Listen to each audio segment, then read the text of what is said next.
इतिहास में कई युद्ध हुए, कई बादशाह हुए, लेकिन एक ऐसा भी योद्धा था जिसने तलवार से ही नहीं, शब्दों से भी एक साम्राज्य को चुनौती दी। यह कहानी है गुरु गोबिंद सिंह की, और उस पत्र की जिसने मुगल बादशाह औरंगजेब को भी सोचने पर मजबूर कर दिया। उस पत्र का नाम था जफरनामा, जिसका मतलब है विजय पत्र। 17वीं सदी में भारत पर मुगल बादशाह औरंगजेब का शासन था। औरंगजेब अपनी कट्टर नीतियों के लिए जाना जाता था। उसके शासन में कई बार धर्म और सत्ता को लेकर संघर्ष हुए। इसी समय पंजाब में सिखों के 10वें गुरु गोबिंद सिंह धर्म और न्याय की रक्षा के लिए खड़े थे।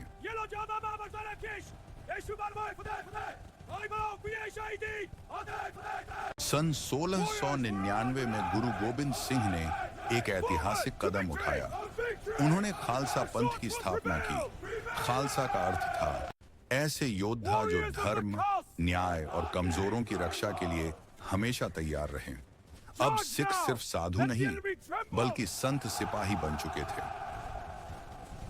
मुगल सेना और पहाड़ी राजाओं ने मिलकर आनंदपुर साहिब को चारों ओर से घेर लिया।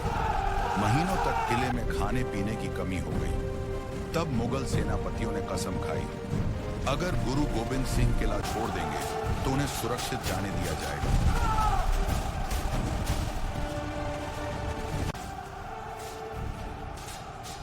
गुरु गोबिंद सिंह ने वादे पर भरोसा करके किला छोड़ दिया, लेकिन जैसे ही वे बाहर निकले, मुगल सेना ने वादा तोड़ दिया और हमला कर दिया। ये इतिहास के सबसे बड़े विश्वासघातों में से एक माना जाता है।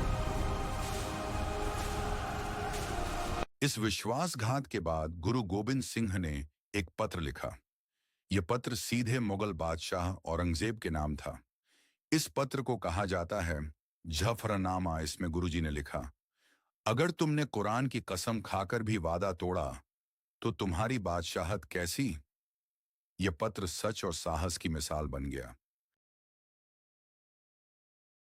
कहा जाता है कि जब औरंगजेब ने यह पत्र पढ़ा तो वह चुप हो गया।